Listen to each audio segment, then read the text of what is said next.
Afternoon. I am Vice Chair Reva Chambliss. It is time to begin this meeting of the Metropolitan Council. It is Wednesday, August 23rd, and I call the meeting to order. Before we begin, I would like to note that business item 2023-146, which was previously scheduled for this day, the Summit Avenue Regional Long Range Plan, has been delayed due to a legal issue, not a Met Council decision. I am going to ask whether or not if it's okay to change an item on the agenda. If there are no objections, I would like to move business item number 2 to business item number 1. So business item 2023-179 would move to item number 1. Are there any objections to that? Thank you, Madam Chair. Okay, so that will be noted. The first order of business is approval of the agenda. So moved. It has been moved and seconded. All in favor? Aye. Aye. All opposed? Nay. The motion is adopted to approve the agenda, which we don't always have to do, but we're doing it. The next order of business is approval of the minutes from the August 9th council meeting. Can I have a motion and a second to approve the minutes? So moved. It's been moved by Councilmember Vento, seconded by Lilligren. Any discussion? All in favor? Aye. Aye. Opposed? Nay. The motion is adopted.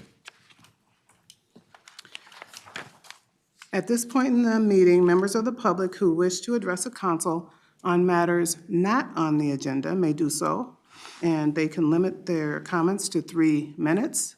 At this time, I do not see anyone signed up. If I have someone, please stand. No. Okay, our next order of business is approval of the consent agenda. Can I have a motion and a second to approve the consent agenda? So moved. It's been moved by Councilmember Morales, Second. seconded by Councilmember Tony Carter. Any discussion? With that, I will ask for all in favor. Aye. Any opposed? Nay, that motion carries for the consent items. Next, we will hear from the standing committees. Committee development reports are on the consent agenda, so we'll move on to the Environment Committee. Councilmember Lindstrom. Thank you, Madam Chair. We have one item before you today, and this is item 2023-178, and it requests that the council ratify the emergency declaration for repairs to one of our interceptors. This is Interceptor 1-MH401B, which is in Lilydale. It's the Lilydale siphon. A siphon is a part of the wastewater system that goes underneath a river or underneath a tunnel. And it broke, and we needed an emergency declaration for repairs not to exceed $1 million. On July 17th, 2023, a wastewater leak was reported at the siphon in the city of St. Paul. Met Council Environmental Services staff was notified and immediately dispatched Vector trucks to begin cleaning up this spill. The contractor began work the next day on the 18th and completed removal of the wastewater by the 23rd. Emergency declarations exceeding $175,000 require appropriate committee and council ratification. Therefore, I move that the Met Council ratify the emergency declaration for repairs to Interceptor 1-MH-401B, Lilydale Siphon in St. Paul in the amount not to exceed $1 million. Thank you for that motion. Is there a second? Second. It's been seconded by Councilmember Wolf. Is there any discussion? Without any discussion, all in favor? Aye. Any opposed? Nay, the motion carries. Next, we'll move on to the Management Committee. Councilmember Johnson. Thank you, Madam Chair. This is business item 2023-154. It's a JT and resolution number 2023-7. This is about imposing a regional sales tax for local affordable housing, something that I'm sure we've all been briefed on and is very good news. This business item and Resolution 2023-7 would have the council impose an increase in the sales and use tax of 0.25% in the metropolitan region beginning October 1st of this year, 2023. This action is required by legislation from this past legislative session, which directs the council to impose this charge. This business item was reviewed and approved by the Community Development Committee on August 7th and the Management Committee on August 9th. In a process that is similar to the council passing resolutions where we levy our property tax or adopt our budgets, as we are doing tonight, the council is required to consider and approve a resolution imposing this change. The statutes require the council to impose this tax, and the council cannot change that rate or choose to not impose the tax or dictate how the proceeds will be used. The proceeds of this incremental tax will support affordable housing programs administered primarily by Minnesota Housing Finance Agency and the Minnesota Department of Revenue. The council will not receive any of these funds directly, but will be eligible to apply to the housing programs some of these funds will support. The Minnesota Department of Revenue will be responsible for administering and collecting the tax and has been consulted on this business item and the accompanying resolution. So, Madam Chair, the motion is that the Metropolitan Council adopts Resolution 2023-7, imposing a metropolitan regional sales and use tax for local affordable housing aid. Thank you for that motion. Is there a second? Second. It's been seconded by Councilmember Vento. Is there any discussion? Madam Chair, I'd just like to thank the legislature and all of the advocates that worked to get this important funding passed. Again, we won't be administering it, but we will be eligible to apply, so definitely will be helpful throughout our region. So thank you to the legislature and the governor's office. Thank you. Any further discussion? With that, we'll take a vote. All in favor? Aye. All opposed? Without any opposition, motion carries. Next item. Thank you, Madam Chair. The Management Committee brings forward another item for your consideration today. This is business item 2023-162, JT, and Resolution 2023-8. This is about imposing a regional sales and use tax. Again, this time the business item will have the council impose increase in the sales and use tax of 0.75% in the metropolitan region beginning on October 1st, 2023. This action is required by legislation from the past legislative session, which directs the council to impose this change. This business item was reviewed and approved by the Transportation Committee on July 24th and the Management Committee on August 9th. Again, the council is required to consider and approve a resolution imposing this change. The statutes require the council to impose this tax, and the council cannot change the rate or choose to not impose the tax. The Minnesota Department of Revenue will be responsible for administering and collecting the tax and has been consulted on this business item and the accompanying resolution. The proceeds of this incremental increase in the sales and use tax will support transit and transportation programs at the Metropolitan Council, as well as transportation and transit programs of metropolitan regions in Minnesota, regional counties in Minnesota. 83% of the funds, or approximately $465 million per year, will come into the Council for transportation and transit programs. The use of these funds will be discussed in an ongoing separate conversations with the Transportation Committee, the Management Committee, and the Council as the 2023 budget is being amended and the 2024 budget is being adopted. So, Madam Chair, the motion is that the Metropolitan Council adopts Resolution 2023-8, imposing a regional sales and use tax. Thank you. Is there a second? Second. It's been seconded by Councilmember Barber. Any discussion? Councilmember Barber. Thank you, Madam Chair. I want to echo Councilmember Johnson's comments of thanking the legislature, but I'd also really like to thank all the transit advocates who really fought for all of this for many years. For years, I've been carrying around in my bag this chart of showing our structural deficit and pretty much showing it to anybody in government who would look at it and talking about what an important need it was to be able to build out our system, operate our system with some certainty, and this is what this gives. I think that, having these funds come into the region will help the region as a whole and will be so significant to us as we build out our transit system. Well stated and fully agreed. Any further discussion? Madam Chair.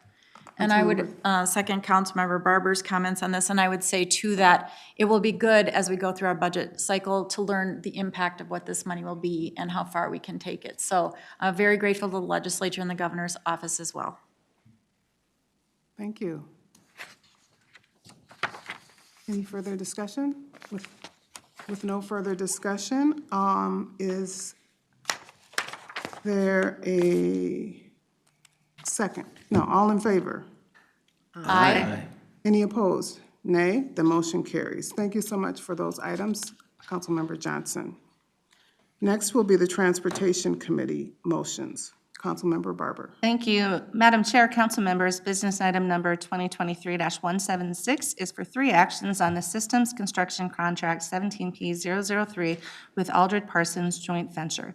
In March 2023, supplemental conditions for rebaseline system schedule cost claims resolution were approved to extend the contract time and address claims for associated costs through an alternative dispute resolution process. This business item includes a Part 1 change order, which is the initial step to compensate APJV for the extension of time required to complete their contract work due to delays to the civil construction, and also includes an associated increase in the cumulative change order authority. This item allows amended Part 1 change orders to ensure prompt resolution of disputes and payment for resolved disputes. Costs for the Part 1 change orders have been validated with the support of the council's legal counsel and construction's claims and accounting experts. Staff will seek approval for additional change orders related to the extension of time and associated cumulative change order authority in accordance with council policies. Therefore, Madam Chair, I move that the Metropolitan Council authorize the regional administrator as part of the system schedule cost claims resolution process to negotiate and execute a Part 1 change order for contract 17P000 with Aldridge Parsons, a joint venture, in an amount not to exceed $20,388,680. Additionally, to authorize an additional 10.49% or $20 million to the current 17.48%, $34 million cumulative change authority for contract 17P000 with APJV, resulting in 27.97% or $54 million cumulative change order authority, and authorize the regional administrator to negotiate and execute an amendment to the 00810 supplemental conditions for rebaseline system schedule cost claims resolution to modify the payment process to allow for more frequent payment of resolved claims as the council and APJV resolve disputes. Thank you, Councilmember. Is there a second? Second. Seconded by Councilmember Vento. Any discussion? With no discussion, all in favor? Aye.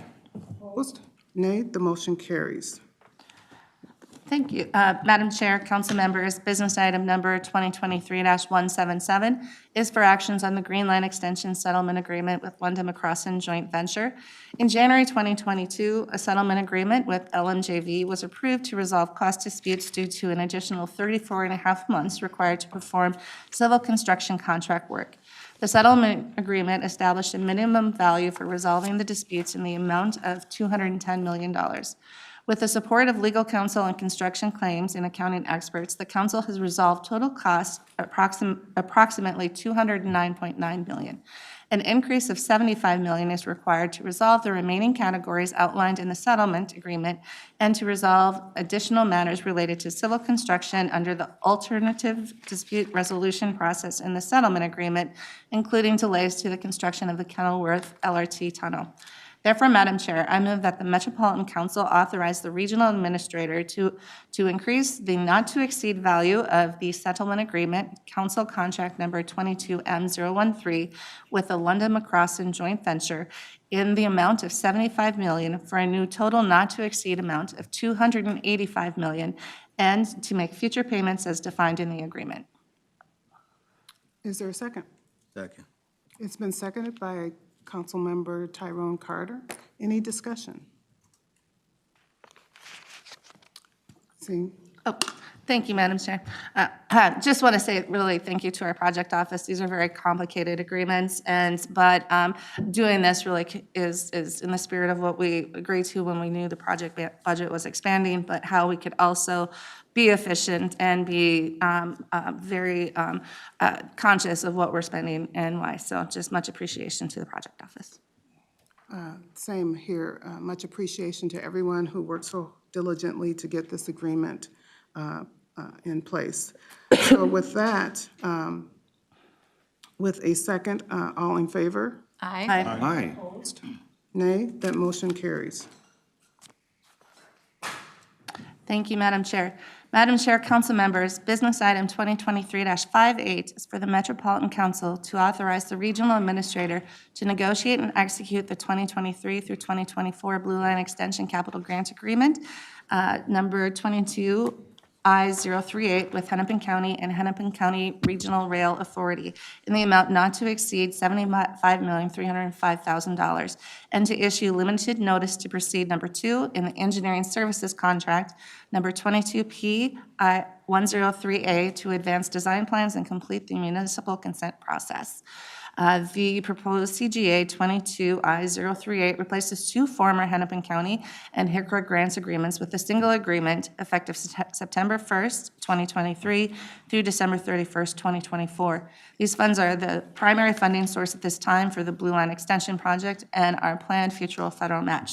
The CGA emphasizes partnership, collaboration, shared decision-making, and accountability with a new governance and an integrated staff model. The new governance model, the Project Decisions Board, is comprised of Metropolitan and Hennepin County Commissioners, approves and authorizes major project decisions in partnership, supplements but does not replace existing Metropolitan Council oversight and approval authority. LNTP number 2 for the engineering services contract will allow for 30% design plans and preliminary engineering activities to complete the municipal consent process. And I will turn it over to Chris Beckwith and Executive Director Thompson to provide a presentation. I do want to note that this moved through Transportation Committee on a split vote of 6-2. I'll turn it over to you. Madam Chair, council members, Nick Thompson, Deputy General Manager, Capital Projects. Chris Beckwith, Project Director for the Blue Line Extension Project. So tonight, the presentation we are going to give you is basically one we gave to the Transportation Committee a couple weeks ago as an information item. And it's really built around both information about what's in this capital grant agreement that you will be voting on. But we're also at a major step for, this is where we talked about in our Transway Advancement Policy that we'd be coming before you at these major gate points where major decisions are being made about a project to explain the risks at the enterprise level and how this the decision to move forward would impact those. And so we would like to go through some of that tonight and then also be able to answer any question you have about the capital grant agreement and the funding for that and the next steps on this project. And so if you recall, the Transway Advancement Policy adopted last November is both a policy that affects our TPP on how a project comes into the transportation policy plan, often from a local government who is doing the development of the project at that phase. And then once Metro Transit is the responsible party for that, there are several steps that we come back to this council and talk about risk related to this project. This is a chart that we show for these major projects is really kind of the gate steps on a major project following the federal process. This is steps we apply to both the BRT, like Gold Line, Purple Line, but also our LRT projects. ABRT, which also applies to this policy, follows a slightly different steps, but is very similar. Where we're at with Blue Line right now is we are in the engineering phase and a little bit of the project development phase, but technically, according to the FTA, we are in the engineering phase. And our policy says when we come to authorize a major new agreement to enter a phase, we come before you and talk about the risks. And so that's where we are. We're at that blue star, which is basically we want to, we're seeking your vote tonight to approve the grant to get us through municipal consent, as Chair Barber mentioned, but also through the kind of advance into the engineering phase to collect significant new information about the project that this board and others have asked around ridership, costs, right-of-way impacts, and that's some of the steps that occur in the next phase. We thought we talked about a project itself a little bit too. Yeah. Madam Chair and council members, I'll take you through just a brief overview of the Metro Blue Line extension in our new project slide here. It's 13.4 miles. At this time, we're planning 12 new stations. This it connects with the existing Blue Line, LRT line that would provide a one-seat ride downtown Minneapolis-St. Paul Airport and Mall of America from the communities in the Northwest Metro, including Minneapolis, Robbinsdale, Crystal, and Brooklyn Park. We are focusing on building community prosperity by implementing anti-displacement strategies before, during, and after construction, which is something unique to this project in this region. A couple of next steps shown on the right side of this slide. We are working on updating our ridership with post-COVID numbers and should have that in early 2024. We are working on a supplemental draft environmental impact statement and would have that published early next year as well. Municipal consent, we would be working through that process and seeking municipal consent from the communities along the line in summer, about a year from now, summer of 2024. And then we will formally update our cost estimate following that process. The anticipated opening day is 2030. The capital grant agreement, here's some details about that. The term would be September 1st, 2023, and that would extend all the way through next year, December 31st of 2024. We've done the hard work in negotiating so that we can amend this going forward. It does anticipate the construction phase, even though during this term, we don't believe we'll be in construction, but we would be able to amend it without further negotiation for that phase. The cost is shown there, a little higher than $75 million. The parties, Met Council, and then Hennepin County and HICRA are the other parties. We're all bundled into one agreement this time. And the purpose is to provide funding for engineering and construction activities, including right-of-way acquisition, establish a governance process, which I'll talk about, and then assign responsibilities for the project between the parties. The partnership, as mentioned by Councilmember Barber, it does emphasize partnership, collaboration, shared decision-making, risk management strategies, and transparency, and a new governance model, which is on the next slide. But a few major changes are the implementation of this project decision board that would approve and authorize major decisions. This is not taking the place of the Met Council Authority. The Met Council Authority remains just as it was before. This supplements that. So it's actually a step prior to when you would receive approvals for certain dollar thresholds. So it just supplements that. We do have an integrated project office with staff from both the Hennepin County Met Council in leadership roles, as well as the Minnesota Department of Transportation. We've streamlined reporting and processes that maximize efficiencies. There's benefits to both parties in this agreement, and a clarification of the financial roles, which we'll get into in a couple slides. The Project Decisions Board, to give you a little bit of background on this, it's instead of the Executive Change Control Board model that has been used on prior projects. So the PDB would be comprised of 2 Met Council members, 2 Hennepin County commissioners, and 1 HICRA commissioner. It does require, for anything to pass, a vote in favor from both the Met Council and one of the Hennepin County representatives. So you would need a yes vote from one of each of the parties. It approves or authorizes negotiation or execution of agreements, contracts, amendments, change orders greater than the threshold of $500,000 each. It approves scope, schedule, budget of the project, which is similar to what the Executive Change Control Board did, as well as the change orders in the prior bullet. That's really similar to the Executive Change Control Board. And it will develop and adopt its own bylaws. This is a little bit different from other capital grant agreements I've worked on where the county boards have passed the bylaws down. This board itself will actually develop and adopt its own bylaws, which is, I think, an improvement in that integration and collaboration as well. I'll hand it back over to Nick for a financial assignment. So one of the major changes in this capital grant agreement, based on previous agreements, is around the financial assignment. So we are currently in a capital grant agreement for Blue Line. These projects operate under what we call these CGAs. The one that we're operating under now, that basically expires at the end of this month, is what we call the old model. It's sort of the CTIB model of capital grant agreements. And there were a lot of challenges with that model, as we're seeing on Southwest LRT. We have been evolving away from that CTIB model. The Gold Line project was the last major capital grant agreement that we really made major changes to that, but this takes it even further than that. We started negotiating this CGA roughly a year ago. And so obviously we're aware of the challenges of Green Line extension and the funding and unresolved issues. And so we wanted to we wanted a capital grant agreement that really was clear about who had financial responsibilities and where. So the council, if you vote for this, retains the responsibility for the full funding grant agreement. That is the federal funds that if we are awarded a full funding grant agreement for the construction of the project at a later year, we are accountable for those funds. Those funds are provided to the council. And every other transitway that we've developed, we've been the accountable party for FFGA. So that has not changed for the federal funds. But this CGA limits our accountability to the FFGA and any funds that the council receives that are specifically for the project.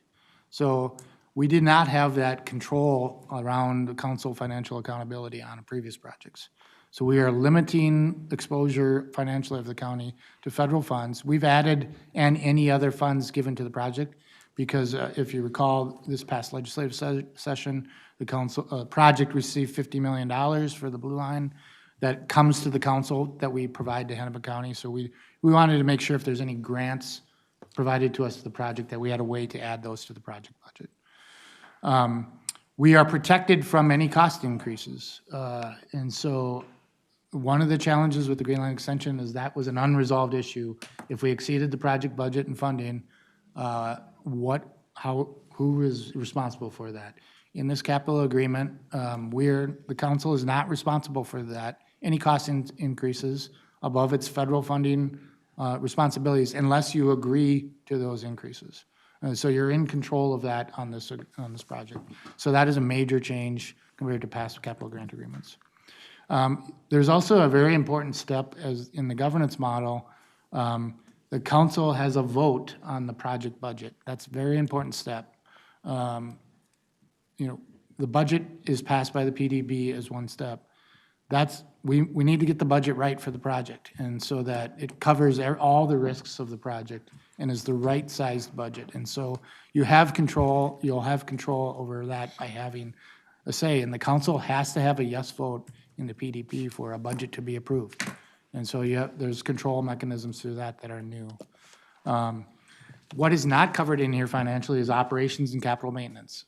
This is a grant that goes envisioned through the completion of the project, but with the new legislative session, operations and capital maintenance are now clearly the responsibility of the council. And we've been provided funding through the action you took earlier. The sales tax is one of the sources that can be used for operations and capital maintenance. And for the first time, I think in our region, we can say we have a funding source for long-term capital maintenance, including replacement of light rail vehicles.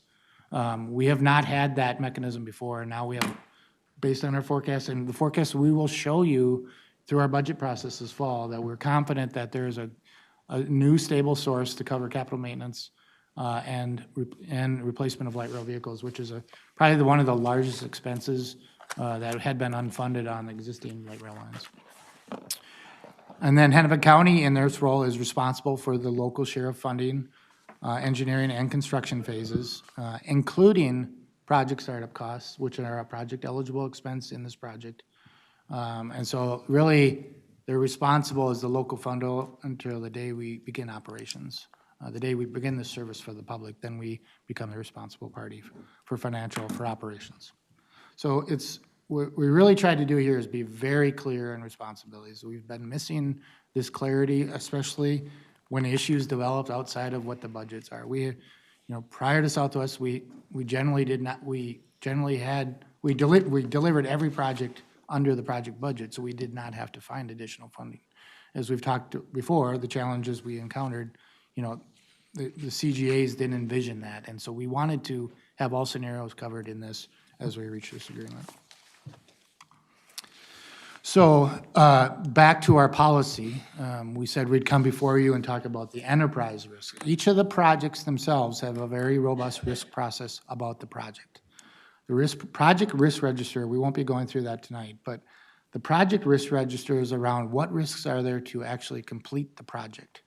That is a federally required process for risk management where we are developing that risk register for Blue Line. We have that for every other project, and so the project risk register goes into establishing the project budget. Our policy is really about what is the risk to the council if this project goes forward. We had a lot of discussion about that, particularly around Blue Line as the example this spring. This spring, and I'll walk through this chart, it's a little busy, so I want to make sure everybody's understanding it.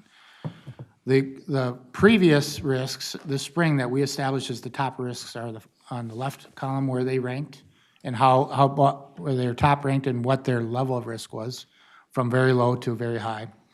The current risk is what we as the project team believe the current those risks are in terms of rating, and relative to what's changed. And there has been significant reduction in risk as it relates to this project because of our significant increase in new revenue coming to the region for transit investment. The top risk back in the spring was tied around funding. Now our top risk remains around the ability to retain staff, to operate and maintain and provide safety for this line. That is a risk this council's been talking about for a long time, for the past couple of years, as we've been trying to bring in operators and mechanics and police. The way to think about this risk is we are opening Green Line Extension in 2027. We plan on opening the Blue Line Extension in 2030. Those two lines together will more than double our workforce needed for operating light rail and maintaining light rail and maintenance. So it's a big increase in resources. So we clearly believe that remains the top risk for this project to be successful. We have time, though. This is a risk around, can we resolve this risk or mitigate this risk by the time we open, is what we're talking about here. But it remains one of our top risks to the council, just getting enough people to deliver and operate and maintain what the public expects. What's really changed is around the financial risk, of course. This spring, we had no way to manage capital maintenance for a project like this or our other transit ways. We knew it was an unfunded gap that was looming in the out years. The forecasts that we are starting to see, and we'll talk about when we bring budget forward, show that we will be able to maintain our capital maintenance. We'll be able to replace our vehicles on the cycle that they should be replaced.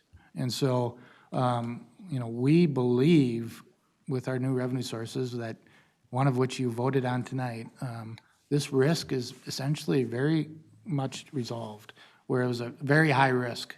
Now, we have to keep managing this risk. This assumes that all these revenue sources are retained for the long term. We're looking out 30 years that we're assuming that sales tax will be available to this region and grow at an assumed rate. And so but we've really made a lot of progress on that. We still have a couple risks that are in the moderate range. We do not know the post-COVID ridership for this, and that's what we plan on bringing to this council when we get it, and that's what will be achieved through this capital grant agreement in the next year. The community support for this still, the cities have not voted on this project. Our one step we anticipate will be in September, where the CMC is asked to vote on a resolution for a preferred alignment that we begin to work on. But the municipal consent process next summer is really where we'll see if there's community support, the necessary support for the project. And we have not asked, the cities have been helping us build, and they have questions too that we will answer prior to asking them for municipal consent. So risks remain. These are mega projects that affect a big proportion of our workforce, our budget. We stated, I think, back this spring that a lot of these risks had to be resolved, not by this council, but by legislative process. And that has occurred, which is great news. So there's a lot we can do. That's the good news of this. But, we are not eliminating all risks. Risks should be part of your, decision on what to vote for. So. And then I guess I should add, since we brought this presentation to transportation 2 weeks ago, at that point, we had not had a funding plan for the Southwest LRT funding gap. That has been announced this week. And so, that in essence, we have a plan for that now that has been announced. So that was a risk that was unresolved 2 weeks ago at transportation when we talked about this. So we'll pause for questions. Any questions, Councilmember Lindstrom? Just on that very point, Can you talk about any sort of connections between the recently announced agreement with Hennepin County and what we're looking at tonight? I'm curious to know what are the tie-ins, if there are any at all. Madam Chair, Councilmembers, that's a great question. We have stated that for several months now that we needed to resolve the Green Line funding gap before moving forward with this.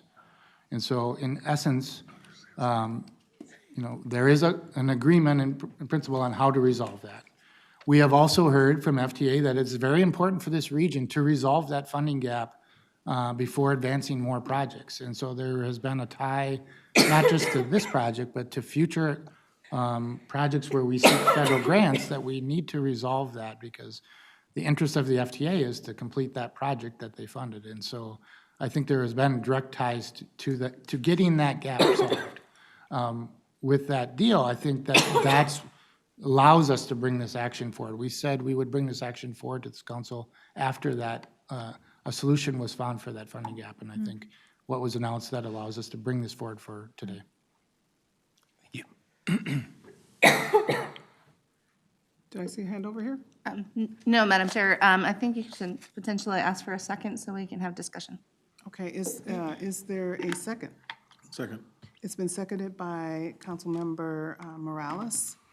Any discussion? Okay, Councilmember Barber. Thank you, Madam Chair. So this particular business item, I voted against at the Transportation Committee, and I will be voting against it tonight. It really isn't a vote against the Blue Line. I really am committed to serving the communities along the proposed Blue Line. I do have concerns, like many of us do, about post-COVID ridership and the ability to build 2 mega projects at one time. But I think the fundamentals are there, and do think our project office has done an outstanding outstanding job. My concerns really come with this enterprise risk side of things. When we had to make the first deal with Hennepin County about funding the first part of the gap, one of the things we decided as a council was to adopt the Transitway Advancement Policy. So why did we do that? So for our new council members, it was so we as council members would have more say and have more opportunity to ask questions, to figure out what projects we should be building rather than just voting and moving things along. This was really a critical part of our decision in adopting that policy. And so when I look at this project, we have our project risks, which I think you guys have done a great job. Let's be very, very clear. This capital grant agreement is well thought out. It's well structured. The PDB is well thought out. I think it brings in a model of shared responsibility. I think we have shared responsibility on Green Line. This makes that very, very blunt and very obvious, which I think is very, very important. But it comes to enterprise risks. I don't think that enterprise risks have been addressed in an acceptable way at this point. I don't think anyone around this table really contributed to the proposed agreement on the funding or solving the Green Line funding gap. I know I didn't. And I don't think I'm comfortable moving things ahead when there's not been that kind of transparency or robustness of discussion to mitigate that enterprise risk that we see on the screen. I think that we really need to take the time to have these kinds of conversations to know what we're voting on. And then when it comes to the regional impacts, we talk about where the funding source for a lot of the gap for a Green Line extension is coming. It's coming from federal funds. It's our 5307 funds, which are regional funds. Those are funds for 7 counties. I think that those funds that are used primarily for capital projects, fleet, new capital projects, directing all of that, really, it's 65% for 3 years of those 5307 funds will go to solving this funding gap. Historically, we've used this money for buying buses. How is that going to work as we move to electrify our fleet in light of looking at changing markets and more expensive buses and even just electric buses costing more? Those are really, really big impacts to the region and things that we've committed to and to do. I know Director Thompson talked about, they've looked at the CIP. Some of that information came out today. How many of us know what that information is, but yet we're going to vote?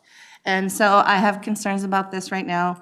Of course, I compel you all to vote for how you think is best for the region, but I really wanted you to understand why I'm coming at where I'm coming at. It's not the blue line, and I know this is hard for our project office because that's what they hear, but it is the two big projects, along with all of the other things we're doing, and we have to make sure we're looking at it. And I feel like this is advanced in a way with such little transparency and without having the right conversations that I just can't vote for it tonight. Councilmember Johnson. Thank you, Madam Chair.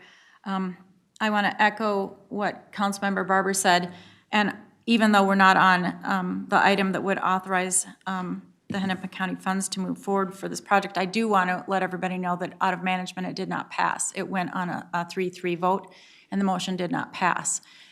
The reason I say that is I had the ability to watch the Transportation Committee meeting when it went forward on a split vote, and I really appreciate the comments that Councilmember Barber said at the time.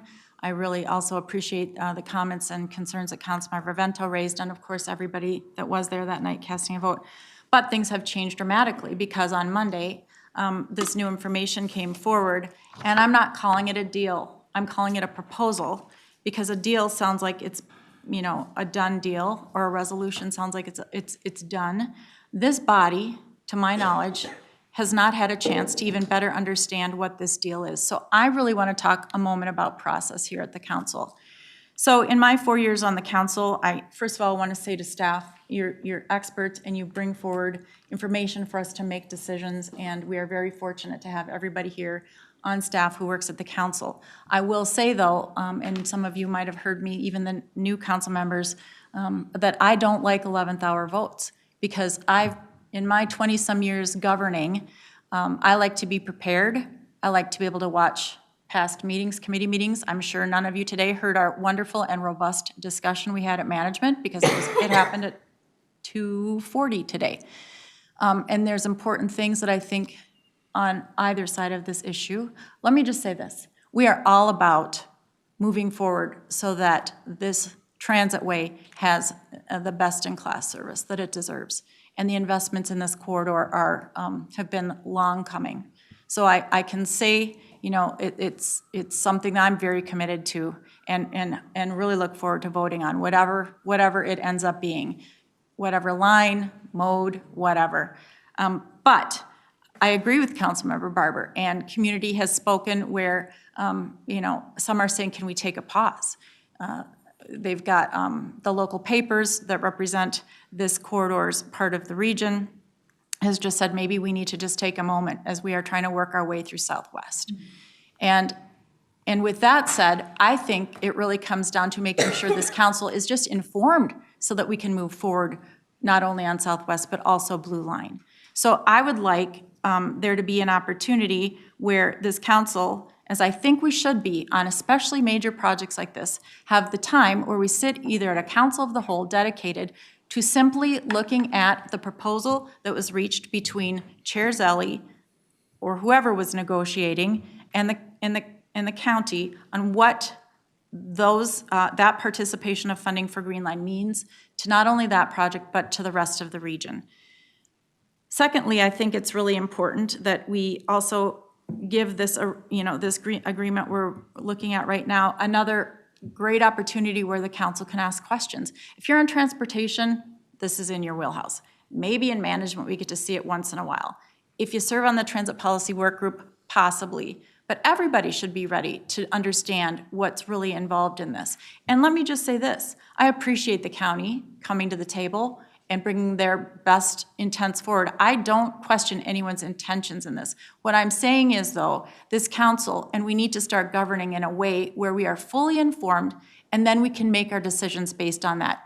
It's not that I don't trust staff, but I am used to governing in a way that staff brings forward information and explains it, and we can ask a lot of questions. In management today, we learned a lot about our insurance rate renewal, and we had a lot of questions around that, and it was good because we learned things. We've had more discussion on that item as a council than we have on these items here today.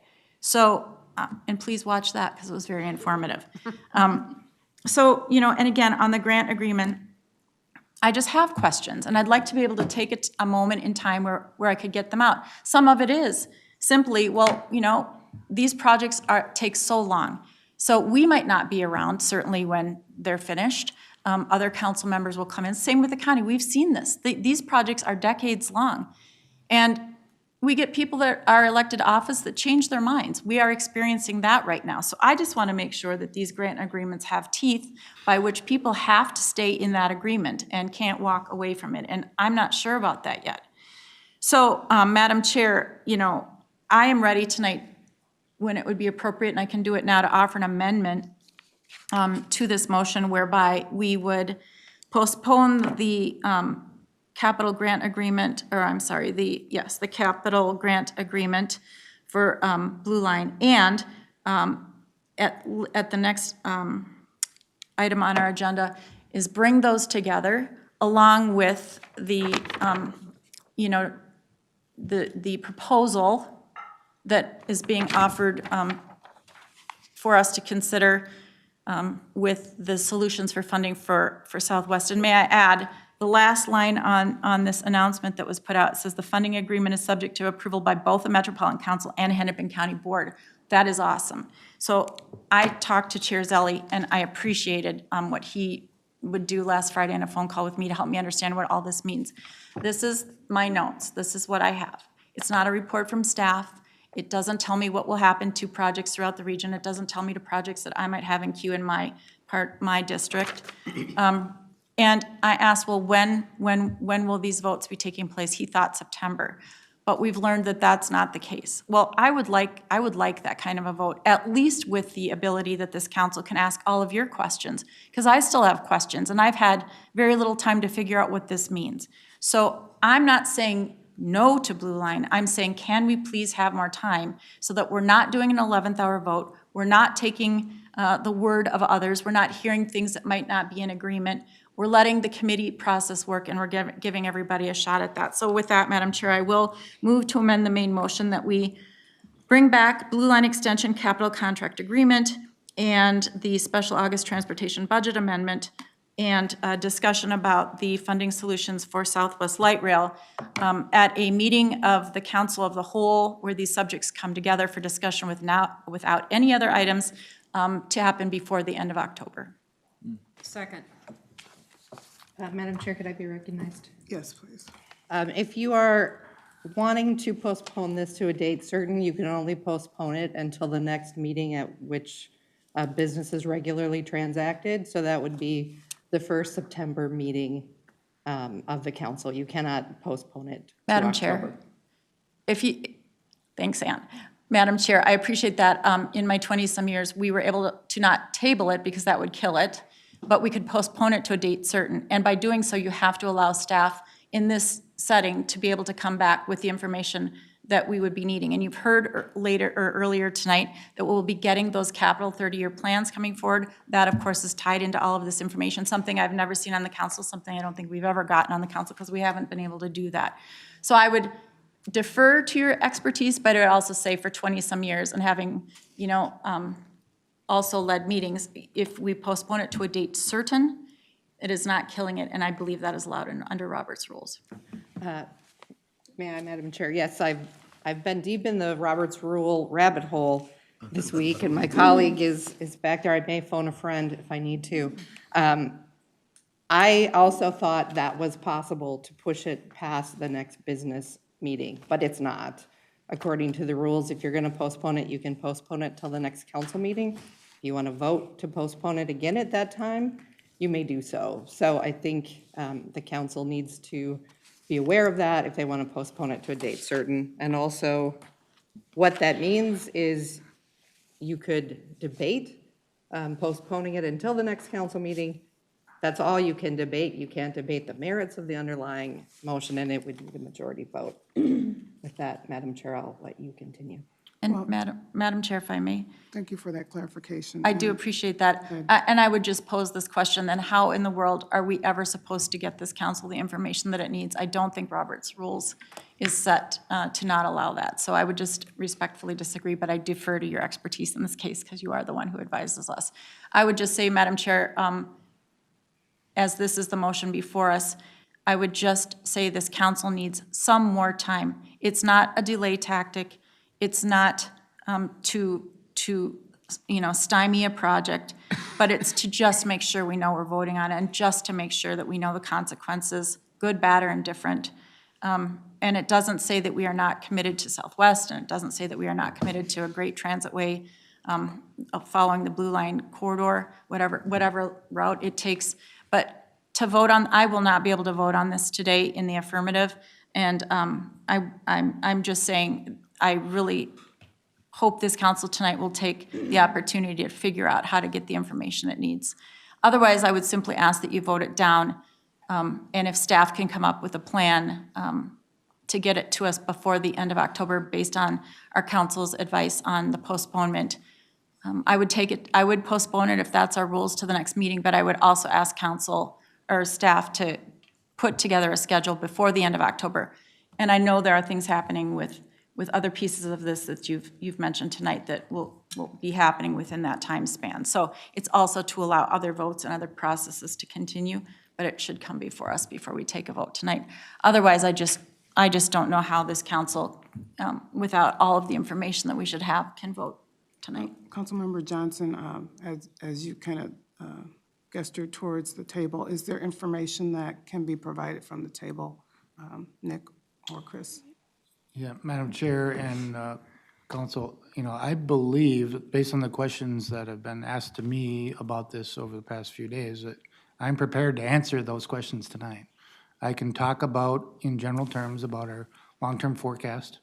I can talk about the structure of this, talk about when there would be action bringing forward to this and the impact of this decision, financial decision on the Green Line, which is, the action tonight is to bring in Hennepin County's funding, but obviously the discussion here is around the Green Line. So I believe I can answer a lot of questions tonight, right now, related to that. But, I've heard a variety of them, so I prefer to have them restated so I make sure I'm not just guessing what the questions would be. But we've been building our forecasts, 30-year forecast for the operating and capital needs for this region. We received this funding in May. And so it's, we've been preparing to present that to the council in our normal budget process. But we also, for the first time, it's like, we have new responsibilities. So for the first time ever, we can talk about the certainty of whether we can afford these projects. And we have enough information now to talk about, our CIP today, if we wanted to, related to would this impact any projects in our current CIP, and I can state it will not. We can build our MetroVision that we have. That MetroVision is funded, so that's good news. And we can maintain our assets in a state of good repair. So, those are some of the questions. The structure of the deal is, around the council using its 5307 funding, federal formula funding. We have used 5307 funding on this project already, and we have used it on the Blue Line in the past. We are not displacing any projects, though. Our CIP will be larger than it was planned to be because of the new revenue that is coming in here. We are going to be able to talk about how we're meeting our electric bus plans, our MetroVision plans, keeping our state of good repair, budgeting to hire the right amount of staff to operate the system. Those are things that are, tonight's a little bit before, but that's part of what we're coming to with the budget process. And it's going to be the most positive budget proposal we've talked about in a long time because we have resolved our fiscal cliff. And we've been given charged with work that the legislature has said, this is the other things we want you to do, and has provided us enough funding for that. So I'm pretty confident I can answer your questions tonight. Okay. So I'll leave it at that, Chair. Okay, thank you. I just want to be fair. Madam Chair, to the motion, though. It's a motion to postpone. You made your motion, it's been seconded, we're in discussion right now. Point of order, of could the someone motion. state the motion? It was October, and then we've heard it's Yes. 2 weeks. So can Thank someone you. please state the That's motion? going to be my intent. Madam Chair, the motion was to postpone this item and the, including the funding agreement to a date certain, not to go past the end of October. And I'm finding now that that is out of order, so I was just trying to speak to that motion, that point. I would withdraw it, but I would like to make comment with that, if I may. Thank you, Madam Chair. So on the advice of council, will withdraw that motion. I will say we can have a very robust discussion tonight, but it won't be anything like we could at a council of the whole. I don't know what the funding numbers are in the agreement with Hennepin County. We've got percentages. I have yet to understand what that is. Matt, I am sure that you can, in your heart, be very convincing of this. But we need to see the information. We need to see the facts and figures. We need to be able to ask our questions. And tonight, it's an 11th hour, and I'm not comfortable with that as far as process goes. So thank you, Madam Chair. I've withdrawn my motion. Okay, thank you. Councilmember Lundgren?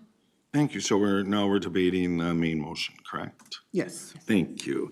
So I plan to vote in favor of this today. I would urge my colleagues to do the same. And I do have a question or two for staff as we go forward. And so I guess the argument is today we're being asked to vote on this $75 million of county funds to go into this project for activities that will answer a lot of the questions and concerns that I think my colleagues are raising. I would note that we voted earlier on somewhat 169.3 million additional funds on Southwest LRT or on Green Line. And so to me, this starts to activate a real equity question. And I know I don't represent North Minneapolis anymore, but I did for my last term and served on the Corridor Management Committee.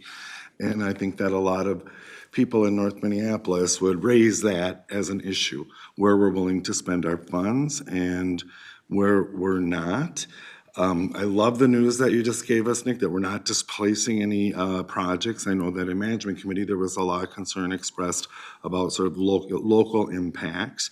And as you pointed out, we just voted on 2 Metro sales taxes, and one of them we don't really get to spend, but one of them we do, right? And so it's kind of a new day in the funding ecosystem here within the region, and I'm very excited to see what that looks like, the 30-year capital improvement. But I'll just remind my colleagues, we are not being asked to vote on the 30-year capital improvement plan. We're asked to vote on the $75 million of county funds to go towards the Blue Line LRT. And I was one of the biggest advocates of the Transitway Improvement Policy, and that for new council members, that was a heavy lift, and it still is a bit of a heavy lift, not just for us, but for staff, who's in an environment where we're behaving differently. We're doing what Councilmember Johnson said, we're governing around these responsibilities.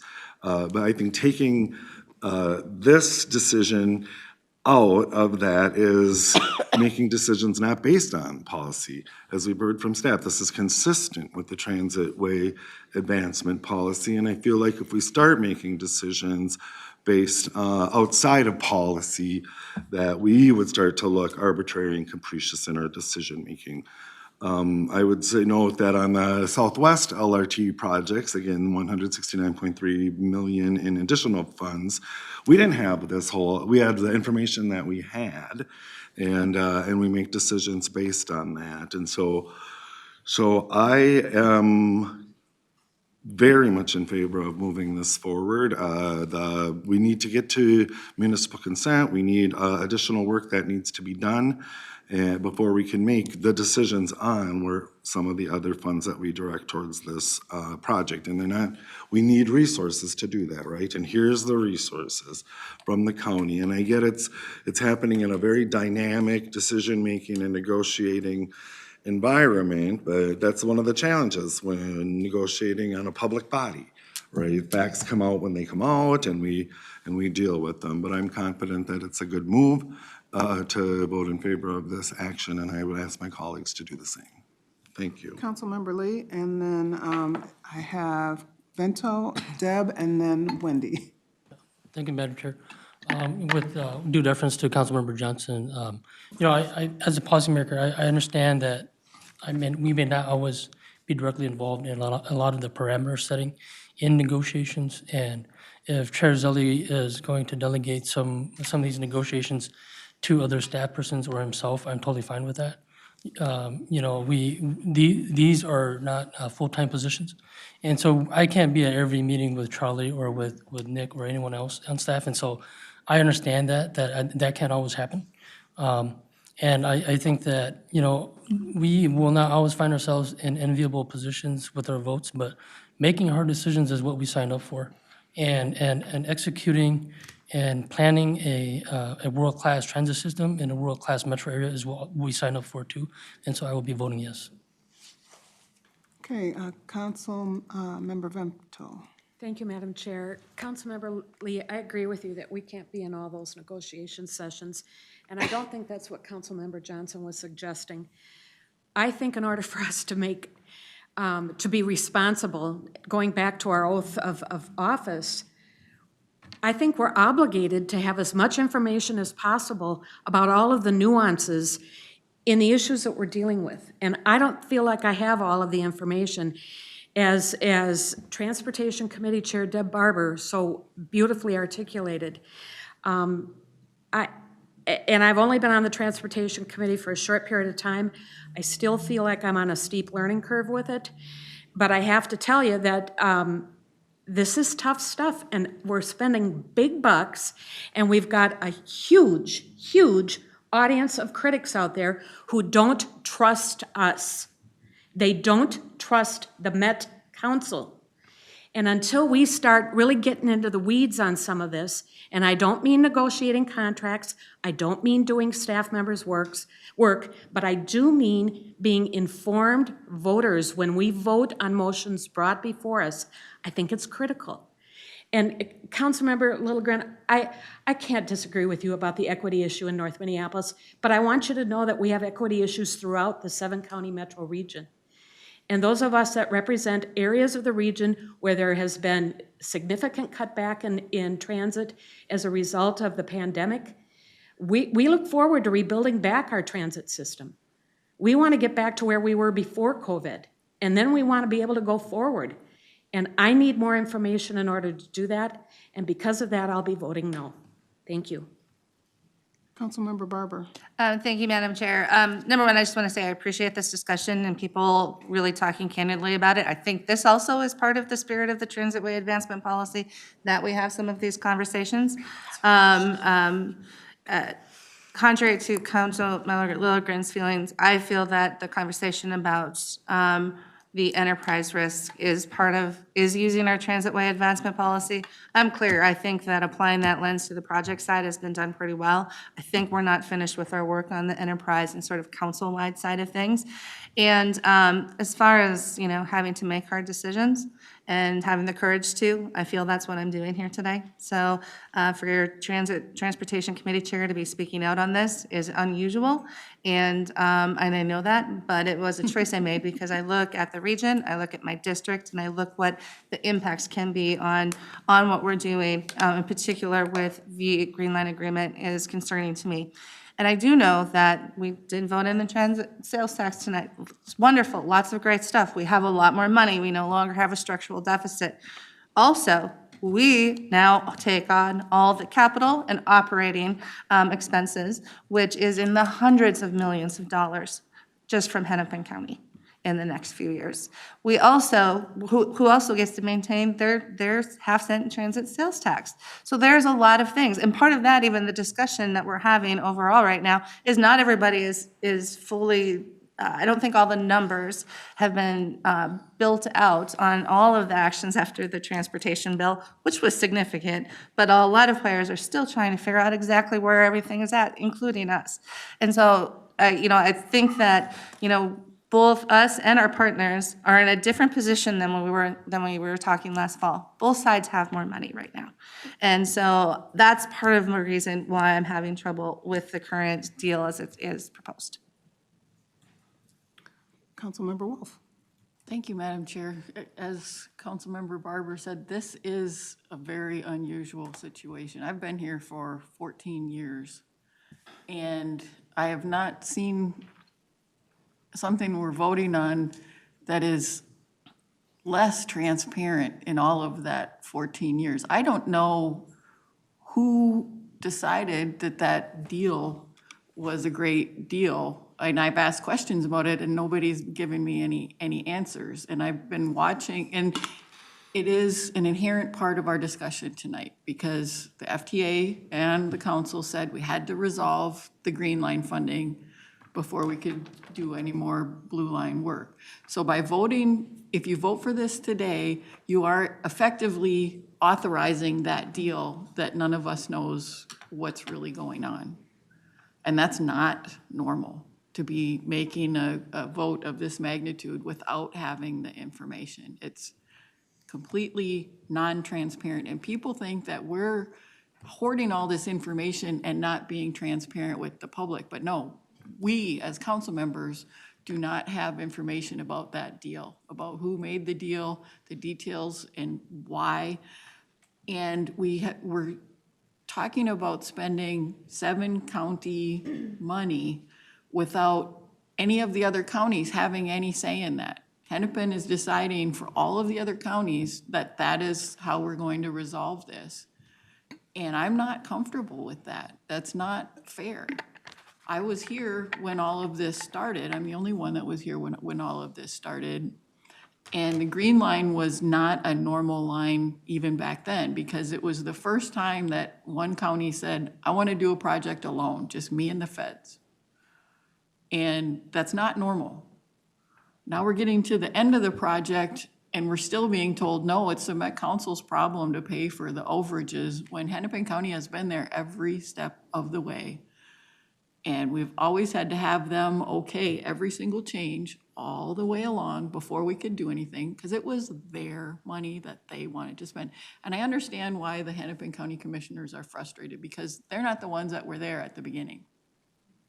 Everybody that was there at the beginning is either retired or been voted out of office. But when you take on a role in government, you take all of the baggage that came before, and it's your responsibility to figure out the solution. I thought with all of the work that went on at the legislature relieving Hennepin County of the costs for other parts of the transit system, that they would then say, okay, we're gonna pay the rest, let's move on and go on to the Blue Line. That didn't happen.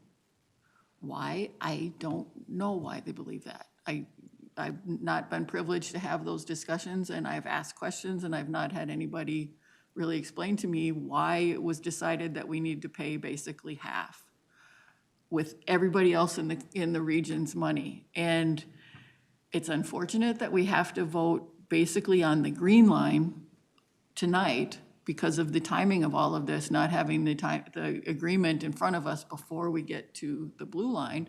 But we need to be responsible to the region, to the taxpayers, to all of the people who have been saying we're not transparent and we're not accountable, to say, hey, wait a minute, we're gonna be transparent and accountable, and we're gonna say no and let the whole process play out in daylight of what is really going on here with the Green Line remaining funding gap.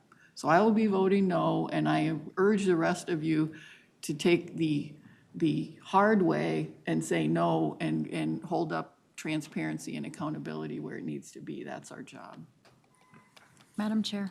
Councilmember Carter? I simply want to say that I came to the meeting tonight feeling as though we were in a very difficult position. I understand now that we are in a far more difficult position. And I appreciate all of the comments that have been made, particularly by those who have been here before me. I am not prepared to ratify what has been at this point an agreement predicated on a Green Line agreement as we look forward to the action that we are being asked to take. tonight. I am excited about supporting the Blue Line and moving the Blue Line forward. My concern is that that action may be presumed to support an agreement that I do not fully understand at this point. I do want more information. I am taking the action tonight as suggested or as proposed here that I am looking at as an honest act to move the Blue Line forward. I am not assuming that it presumes any other agreement moves forward. I do know that any other agreement requires a vote at this body, and it requires a vote at Hennepin County. And I'm seeing shakes of heads because we want to respect the negotiation that has been done. But without the information that we are asking for tonight, to respect that negotiation is difficult. I see heads shaking to say, no, but we want to do that. But I need to ask, really, of all of you, if you are prepared to do that tonight in this vote, or if we do need to take some time to understand better the responses to the questions that have been asked. Albeit, I had felt coming into this meeting, I would be moving the Blue Line forward. I must announce that I am not prepared to do so today and want additional information. Madam Chair, if I can address a question? Sure. Right now, there is no action to move the proposal, as Councilmember Johnson calls it, for the Green Line forward through the council. What would come to us would come in the form of different agreements or budget agreements next year, and that is part of the concern. I would like to ask for clarification from Nick, Council. So, Madam Chair, councilors, the agreement that was shared in the letter about how the structure of the deal would be made, the discussion was around how do we memorialize that agreement.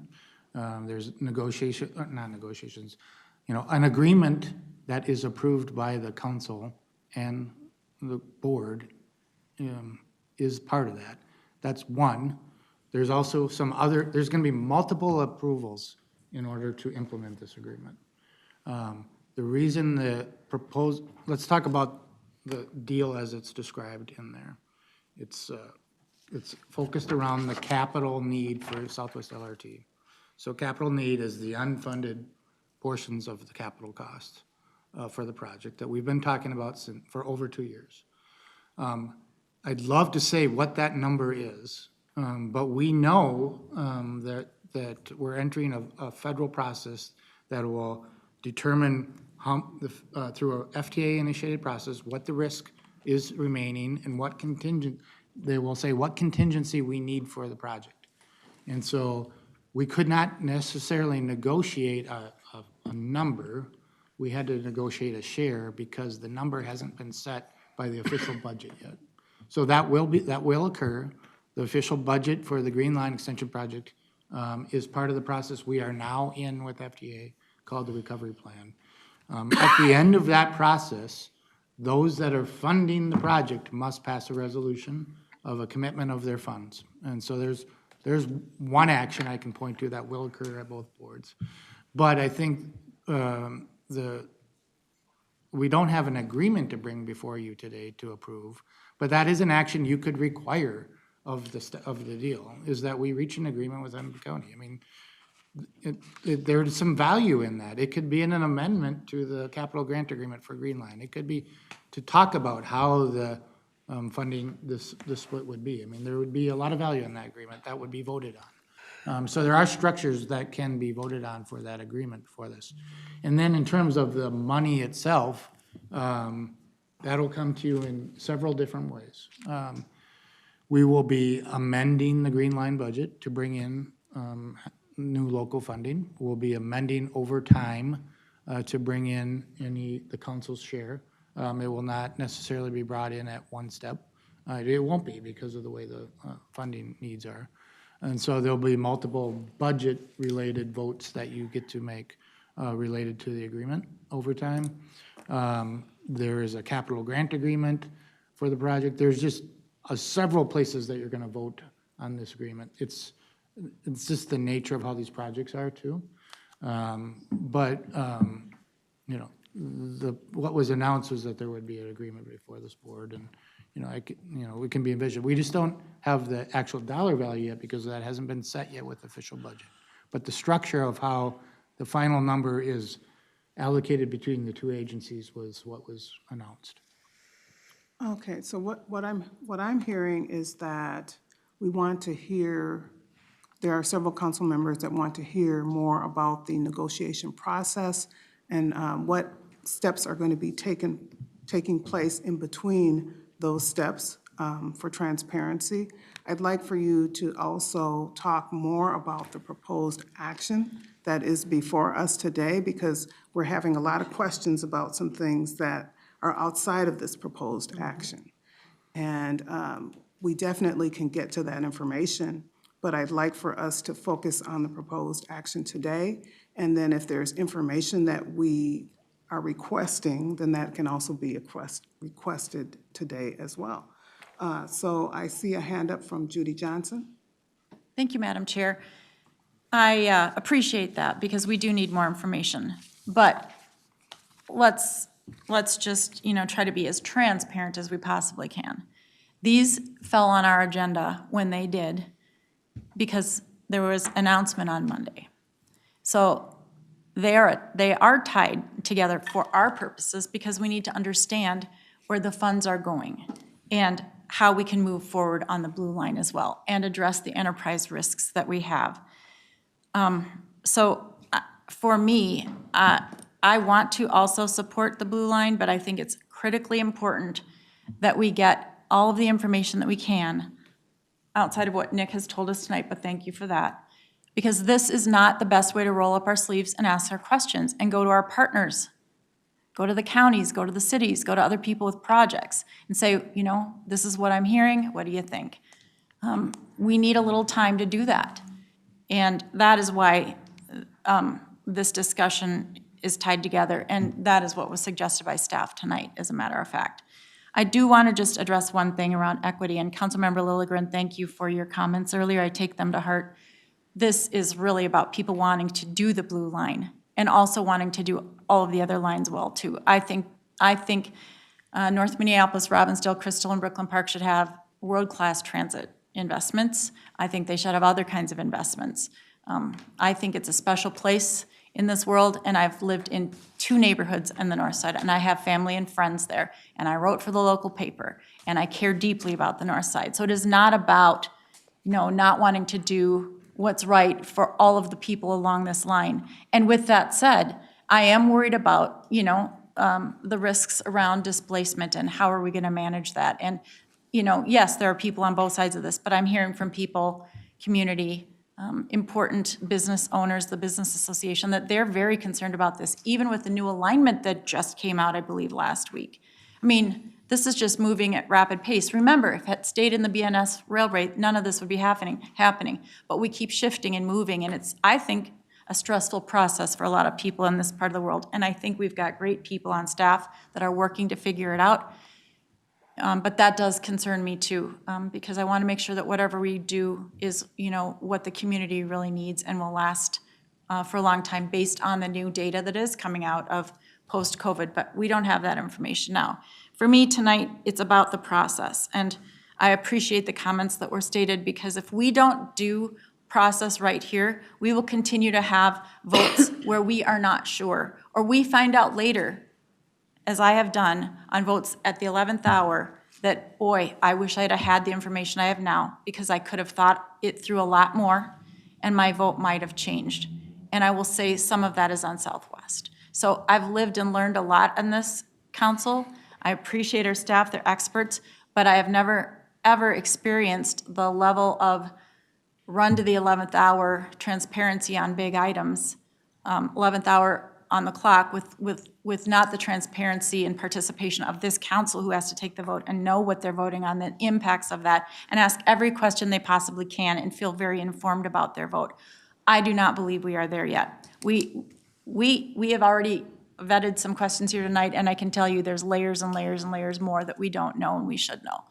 So with that, again, I wish tonight we could just take no action and direct staff to bring it back at a time where we can have an opportunity to have our questions fully vetted around the funding agreements that we have with Hennepin County. If that's an option without postponing it and just take no action until we can set a date to bring back a council of the whole to have these questions answered, you know, I would venture that you might get some more yes votes for Blue Line. I don't think this council wants to be this divided. It's not a great way to either stop or move a project forward. These are valid concerns, and I just would beg that other council members would let council have the opportunity to have that session. Thank you. Councilmember Lilligren. Oh, thank you, Madam Chair. Thanks, everyone. I really appreciate this conversation and this discussion and debate. We don't often get this kind of into debate on issues, and so I just want to really thank my colleagues and staff for the respectful debate that we're having. And I really want to lift up something that Nick said early on in his presentation when he said we're evolving beyond a CTIP model of transit funding within the region, and that's County Transit Improvement Board for some newer council members. And I'll just remind us that model was 7 counties came together, agreed to tax themselves, and divvied up the revenues and invested them. A lot of them got invested in Hennepin County, even under that model. But I just think that's a really interesting comment, Nick, because we are evolving, right? And as a council, we're trying to exert our authorities and govern a little, and that's pretty much what we've been directed to do by the legislature. And so I anticipate we might end up with more debates like this because we actually have resources to spend that we didn't have before. So I guess welcome to the new model. And although I agree that, or believe that all of my colleagues are arguing with good intent and good intentions, you know, I just want us to be aware of the message that we'll send if we vote this down tonight. And not just to project office, project staff, that was mentioned before, but to the communities that are paying attention. The message will be heard that we want to shut this project down. And that's, again, I agree that my colleagues don't want to do that, but I think that's the way that it will be interpreted in a lot of the communities in the project area. And some of them will be very happy about that.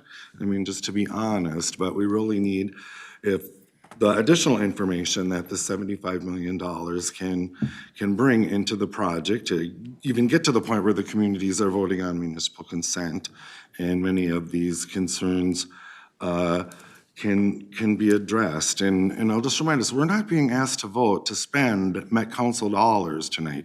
These are 75 million county dollars from the county, from Hennepin County, from the Hennepin County Regional Rail Authority, not our money. And as we've heard over and over again tonight, any other additional expenditures will come before us. So I just want to remind folks of that.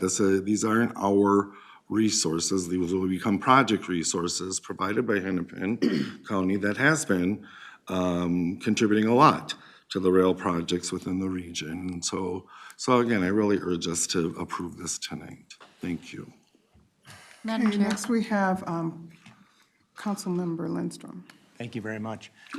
Perhaps I missed this, but our next committee meeting is September 6th, I believe.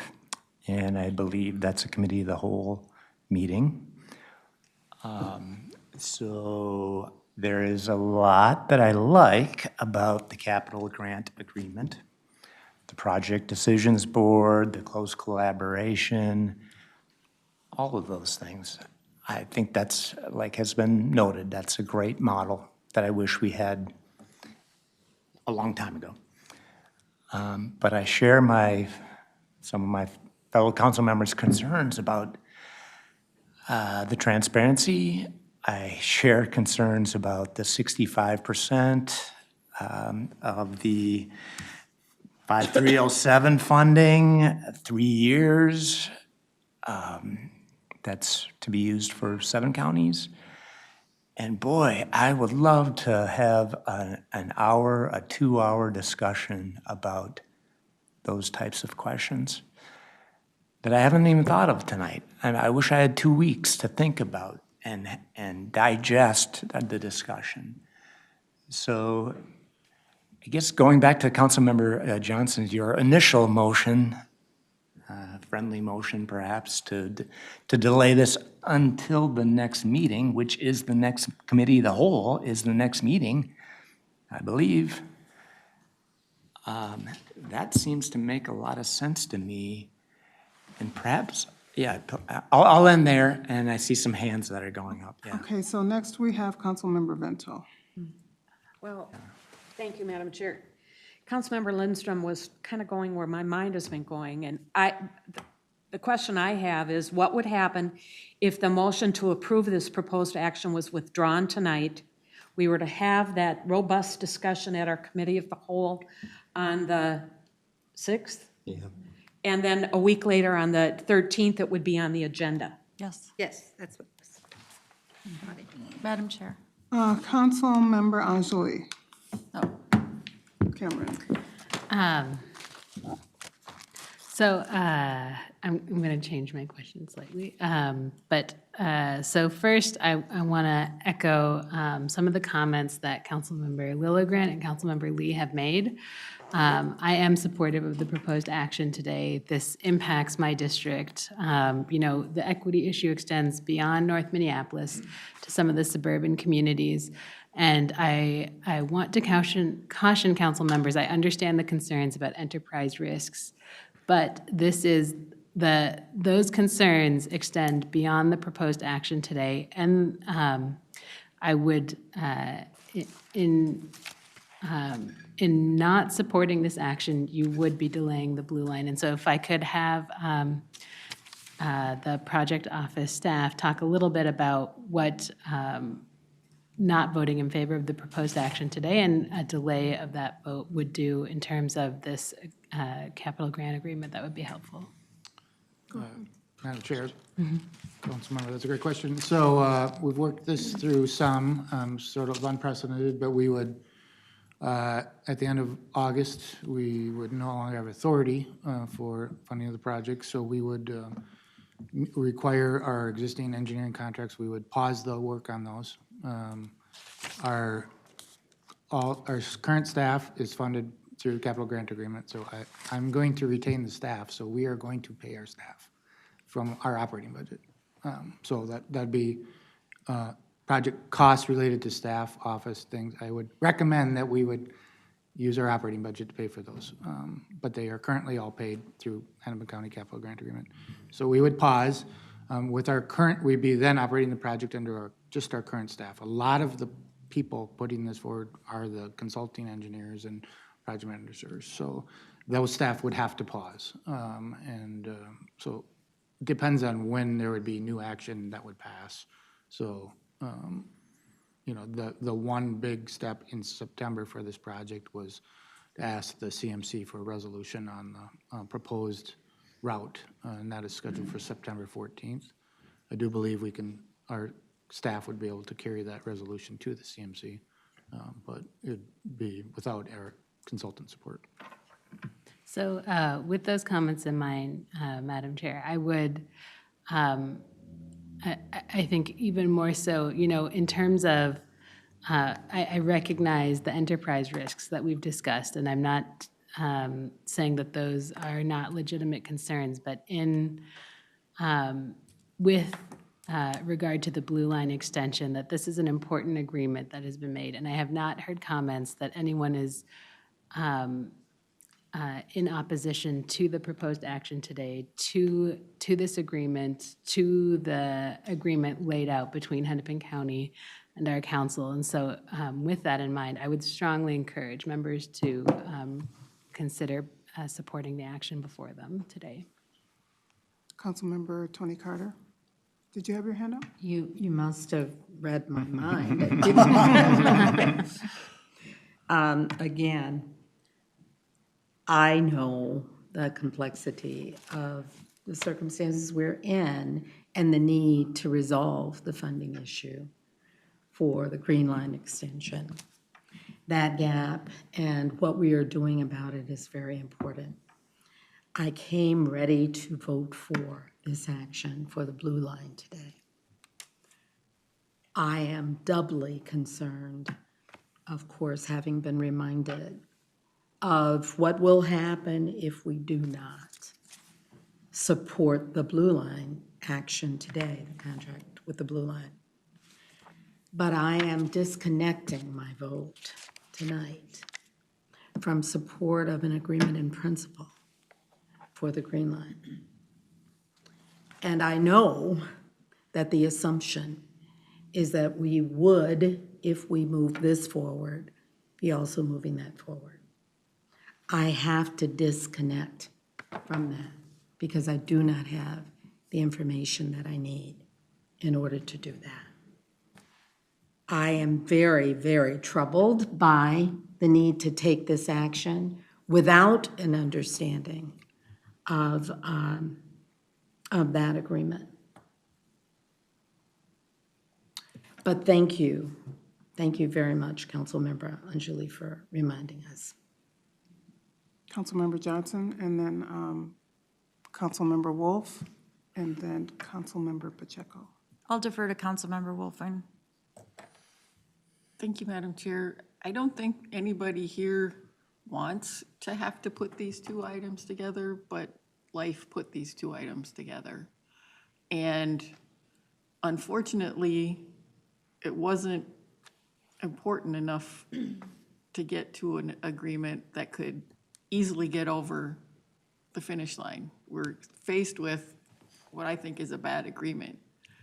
I wish it would have been more important to Hennepin County to resolve the Green Line issue easily instead of forcing us into this tough vote. But we are where we are, and we have to hold firm in order to get to a good agreement on the Green Line, because if we go ahead with this, we have nothing to hold things back. We're gonna be the rubber stamps that everybody thinks that we are, and I think that's the wrong way to go. Councilmember Pacheco. Madam Chair, members, actually, I'm here to vote, and I'm looking to support the action as proposed. I know that I sat on the Corridor Management Committee for the Blue Line here. I've listened to the communities, I've been to the events, I've talked to the local officials, and we've had these questions come back to both the Transportation Committee and as a committee of a whole and as the board over the last 6-8 months, coming and knowing that we have to have some of these decisions made. I'd almost add to our risk opportunities, and that is no action. I think the staff's done a great job of putting some things together. These questions that we're asked tonight were asked at the Transportation Committee last week or earlier in the week. They were asked today in Management Committee. It's not like we're in a vacuum and nobody's seen this stuff. And so, right, there are some things that have changed, but that's part of what we do. That's part of, what we're looking at. What makes it difficult, enterprise risk to us, may be of the time. I mean, I can't tell you what's happening right now in the Environmental Committee. And we don't manage our staff or our time to really get to critical decisions. And so I don't know what the next critical decision is for the next 3 weeks from now from either in the environment or community development. And I count on these committees happening and these committees coming forward with the information and giving us information. And when I do have a question on community development, I'll ask, and so I'm ready to support the action as presented, and so that's just where I'm at, and I appreciate the other opinions, and they're a lot more comfortable, maybe no more than I do, but this is what I'm prepared to do. And I would also like to say, as a representative of District 2, that the Blue Line extension has a large impact on my district and my city as well. I understand that we have a lot of questions about, other agreements and how other agreements were made that are outside of this proposed action. And we have more tools today than we've had in the past in terms of analyzing our risk and our risk management, our transitway advancement policy. We already have a set plan for the Blue Line extension and a timeline that we have been working on, and that has been very clear. So we will always have an opportunity to ask questions and ask how decisions are made. That option is always there. It always has been there. I think this is an opportunity to advance our Thrive goals and our equity goals, and keeping in mind that we've waited a long time. We've taken a pause for the Blue Line extension already, and we've gotten over a lot of hurdles with the Blue Line extension and the Green Line extension. They are going to happen with projects of this scale and this magnitude. I can't help but feel that, some of the questions, wanting more and more information. I've been in interviews where, I feel like I've been asked twice the number of questions, and that is not in the spirit of equity. We always have an opportunity to ask questions. We always have an opportunity to strengthen our relationships and our partnerships with the Regional Rail Authority and Hennepin County. This is an opportunity for us to do that and show that we are going to ask those hard questions, those right questions throughout the process. And we have the opportunity to do that. Councilmember Johnson. Thank you, Madam Chair. I take to heart your comments, so I really appreciate them. We're split here. I don't know where we'll end up. I would just say this, giving it a couple of weeks to ask some of those questions and to even propose questions we haven't thought about tonight, which many of us have said. I would love to actually meet with a Hennepin County Commissioner about this. I haven't been able to do that. I just think that if we do not have integrity in our process, then we are responsible for the outcomes. And I think that that has been some of the problems Met Council has had over the years. So I think tonight, first of all, this discussion is doing our job. Whichever way we go, we're doing our job. And I appreciate that, and I respect everything everyone has said. But if you're wondering why Blue Line is run up to the 11th hour, it's because we've had to run it up to the 11th hour. We thought we were going to have funding through the end of May, and then we found out, well, if we move that agreement forward in May, we'll have funding through the end of June, because there was more time needed, apparently, to figure out, where we were going to get the funding for Southwest. Well, and then I'm thinking, well, is Blue Line coming forward? I was asking, and no, now it'll be coming in August. Well, I would have loved to have had this all figured out earlier too, but it hasn't been.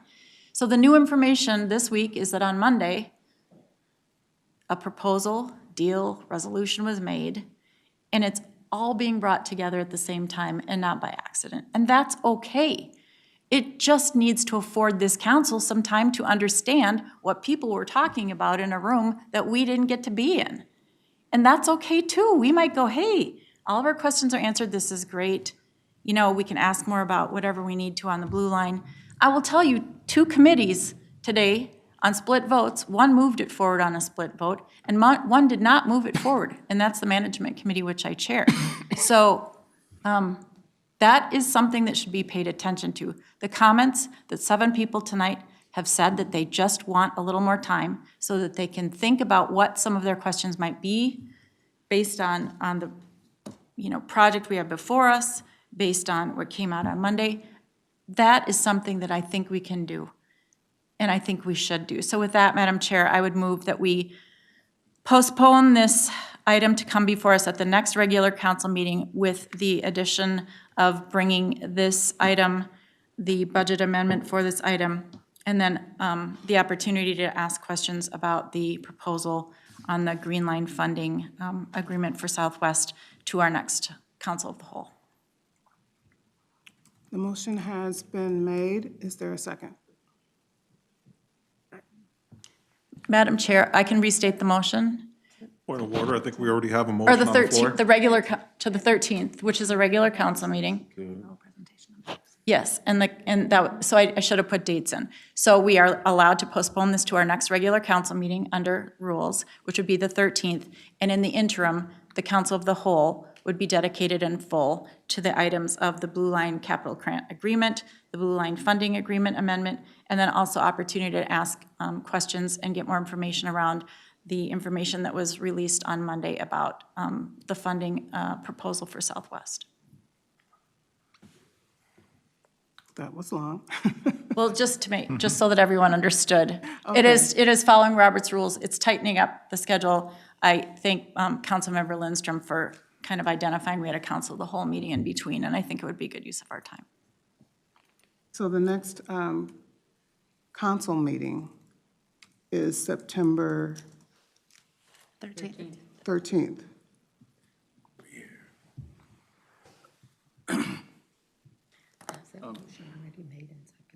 The motion has been made. There was a question. The first motion was withdrawn. The First Amendment. Was there a second? Need a second before discussion? Okay. I'm concerned because I'm not going to be here. I'm going to not be here from 9:05 to 9:15. Point of order. Did you have a question about the motion? I have a concern about the Yeah, timing. I'm concerned about the timing because I'm going to effectively lose my vote because I'm not going to be here from 9:05 to 9:15. So if it's moved forward,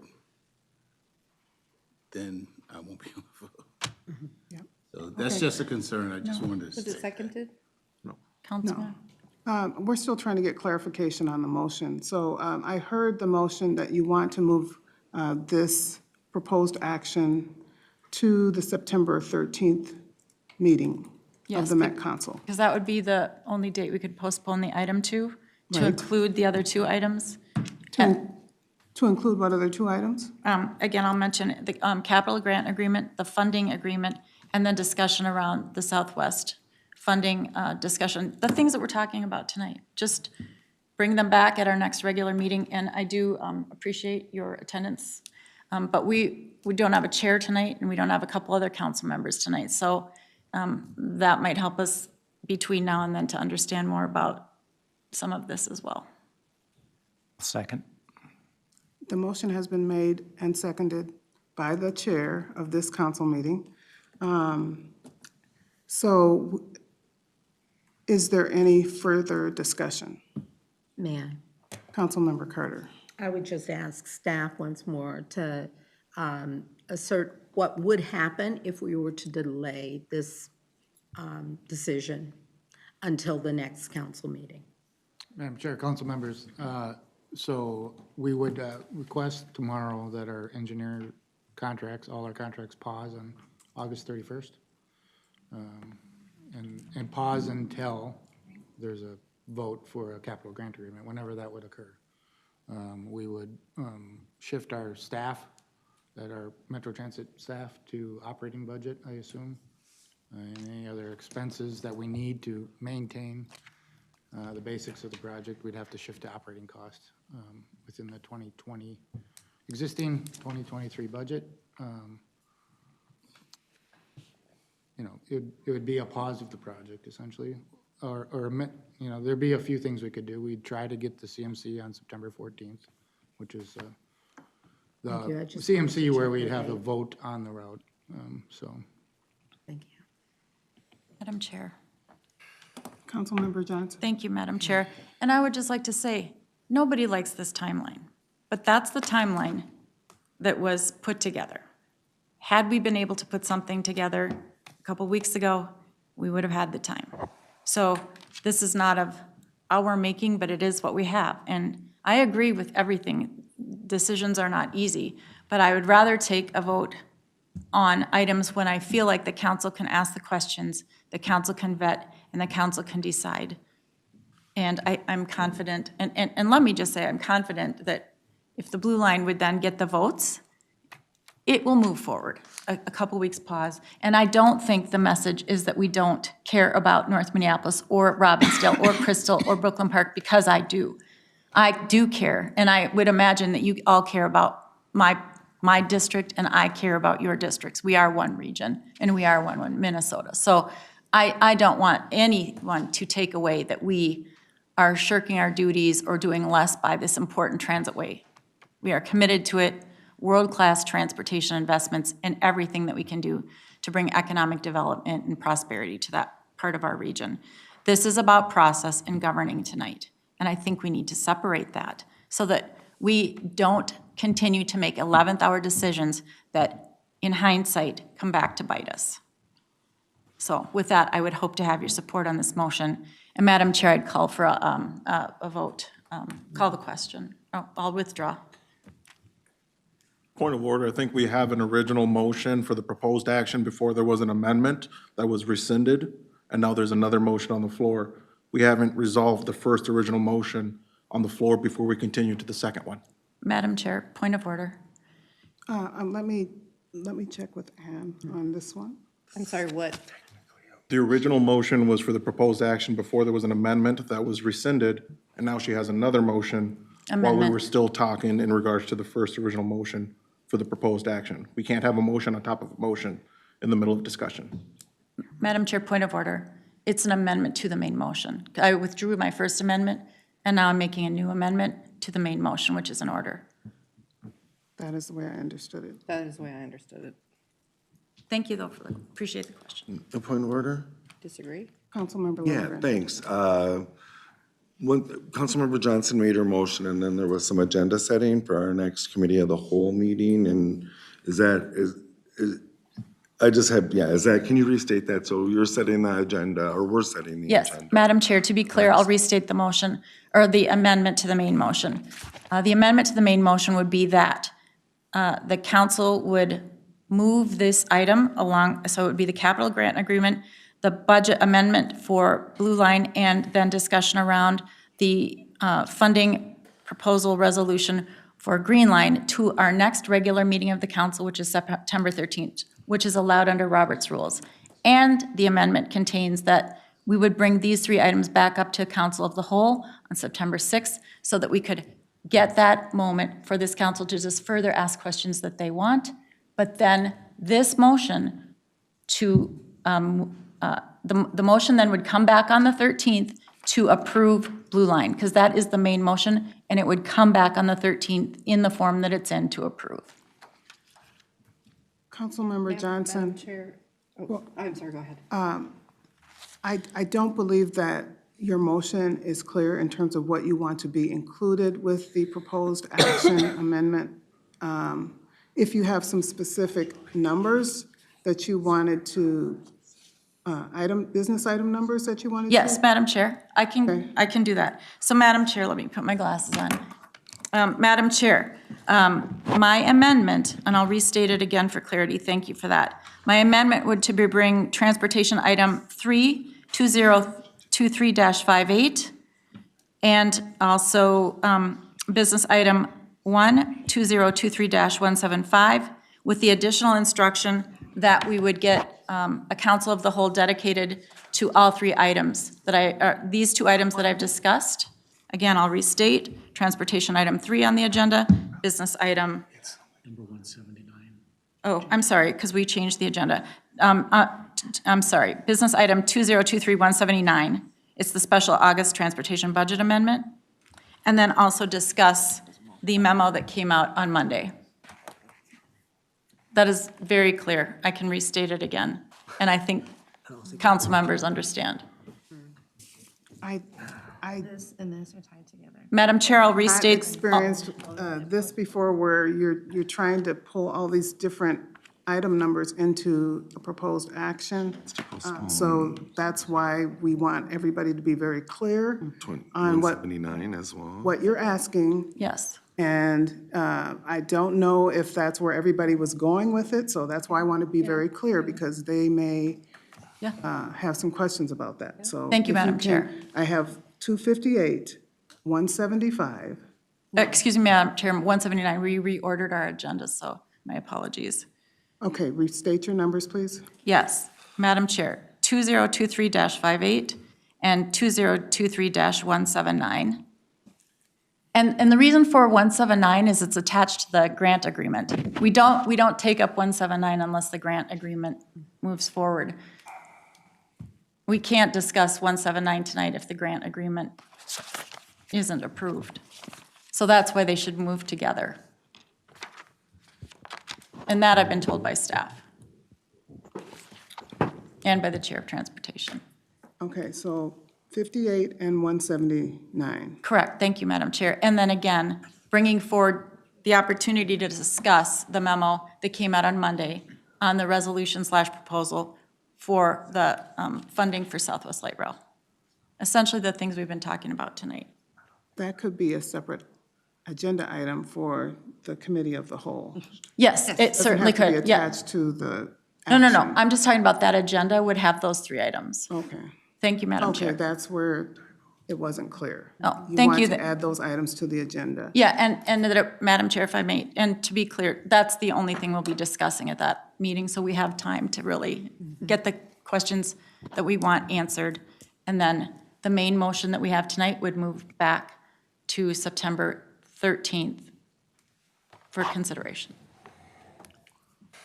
Madam Chair, I think it is appropriate to, if you're moving to postpone to a date certain, to link the 2 items, because I think they are clearly linked, and if you didn't pass the capital grant agreement today, it wouldn't make any sense to pass the budget amendment.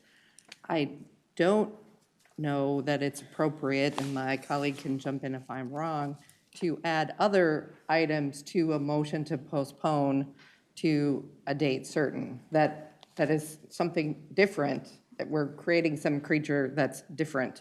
I think you've had a lot of discussion here, and certainly the direction is pretty clear as to if this passes, what people want to hear. I think it is cleaner and more appropriate with Robert's rules to focus on moving the 2 items to a date certain. And not also, under the bylaws, the chair sets the meeting agendas, and I don't know that it's appropriate to rope in taking away that authority from him on a motion to push to a date certain. So that's Madam Chair. very long-winded Point of clarification.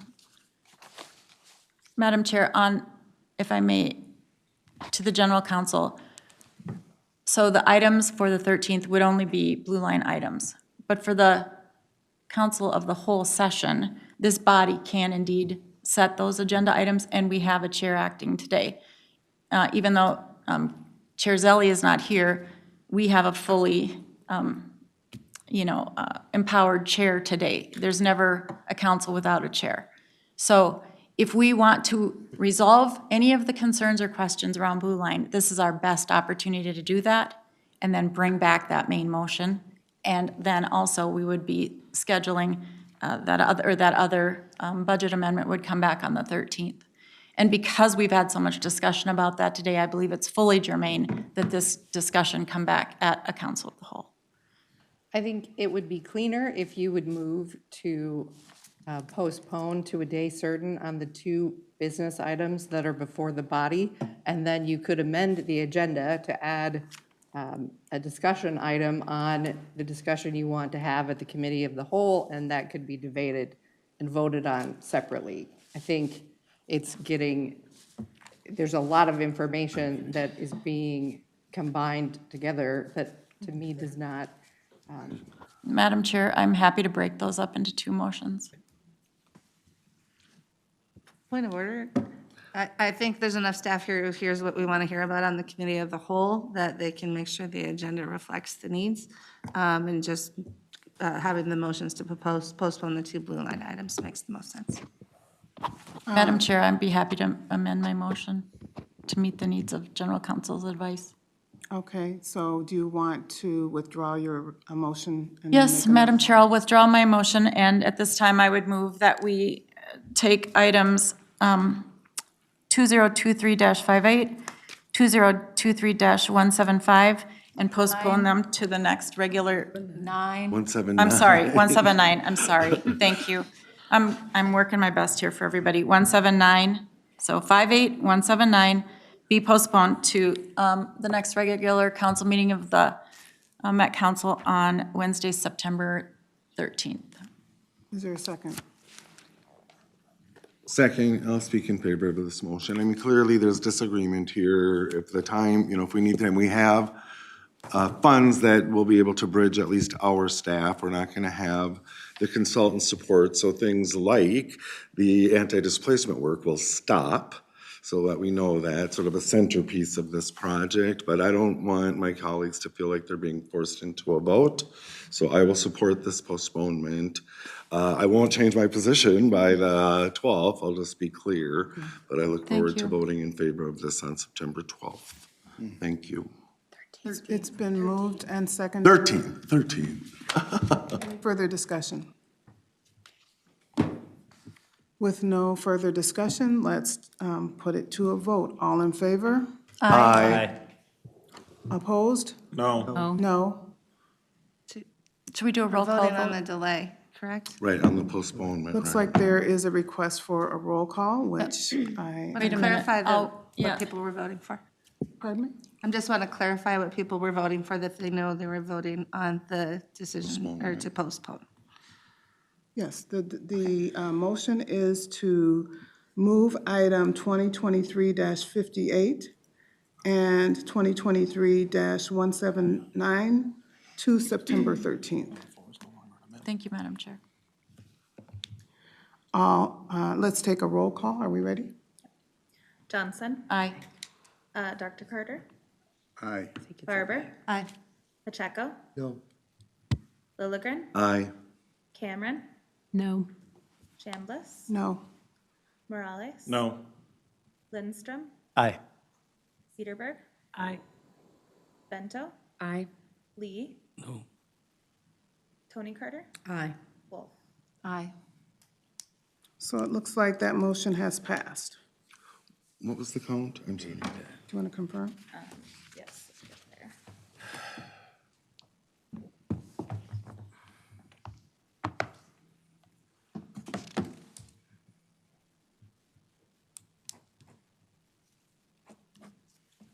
Looked like 9 yeses and 5 nos. Okay. Councilmember Wolf. So that was the amendment. Do we have to vote again now because it becomes the main motion? Madam Chair, that would be correct.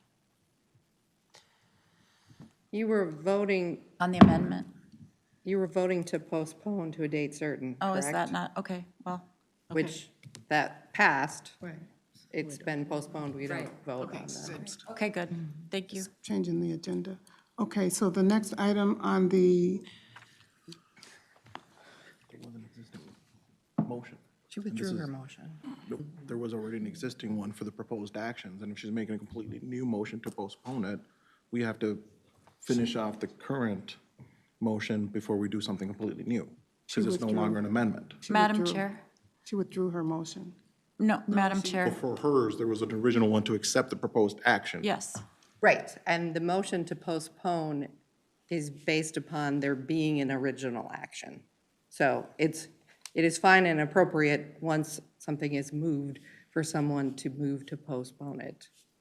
Madam Chair, just point of order, I actually agree with what Councilmember Morales is saying. I do, and Councilmember Wolf. I mean, I'm of the custom and mindset that the amendment becomes the main action and then you vote on it again. So Point you of- just voted to amend the motion Right. to postpone it, and now you want to vote on whether it's postponed? Madam Chair, point of order. Yes, because your amendment becomes the main motion, and then you still have to execute the main motion. Okay, so I will just go ahead and we'll go ahead and amend the main motion to move to September 13th, item 2023-58 and 2023-179. It will be moved to that agenda. So I think we're good. Moving on. We have one more, Have to vote. Don't we have to do the all in favor? no. Yes, Madam Chair, we would have to vote again. If it's an Technically, amendment, we don't, but if this is going to get us beyond this right. conversation, I don't let's believe, vote. I don't believe you need to vote again, but if You you want to don't. vote again, and you Right. vote the same way, it will pass, that we could do that. Thank you. Okay, so it's, the motion has been made. Is there a second? Madam Chair, the main motion is already on the table that's been moved and seconded. And so the main motion now is to postpone. Correct. Okay, the main, It's actually a subsidiary motion, and it actually displaces the main motion, but let's get beyond this. I don't want any doubt. all in favor of what Aye. I just stated? Aye. No.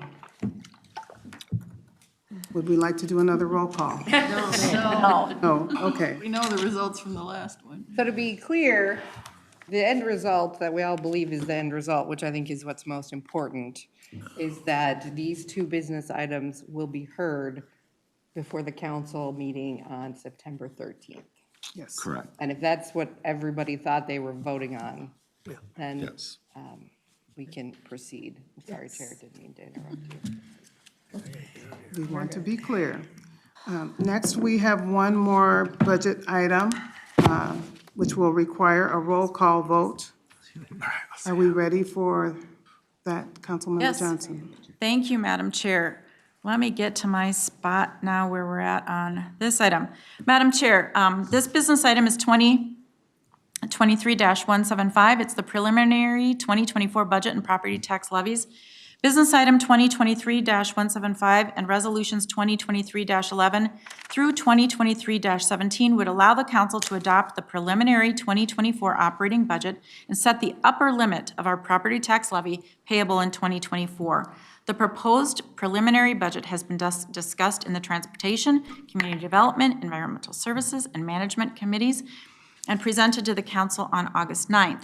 The proposed budget is consistent with this presentation to the council. The preliminary budget authorizes an overall property tax levy of $94.17 million, which is an increase of 2% from the previous year, which is consistent in council's recent history. Council members have received a copy of the 2024 preliminary budget in brief, summarizing the preliminary budget and the accompanying tables. This is the first step in the council's adoption of the 2024 budget. In October, we will incorporate the capital budget into the unified budget, and along with any additional changes to the operating budget, present and adopt 2024 public comment into the budget. Based on feedback we have received from the public and any additional changes needed, we will adopt the 2024 final unified budget in December. In our final budget, the council could reduce, but could not increase the property tax levies adopted today in the preliminary budget. So the motion, Madam Chair, is that the Metropolitan Council authorizes the 2024 preliminary budget as proposed and in accordance with the attached resolutions and tables. Is there a second? Second. Any discussion? Madam Chair, I just want to thank staff and all the committees for their great work in putting together this budget.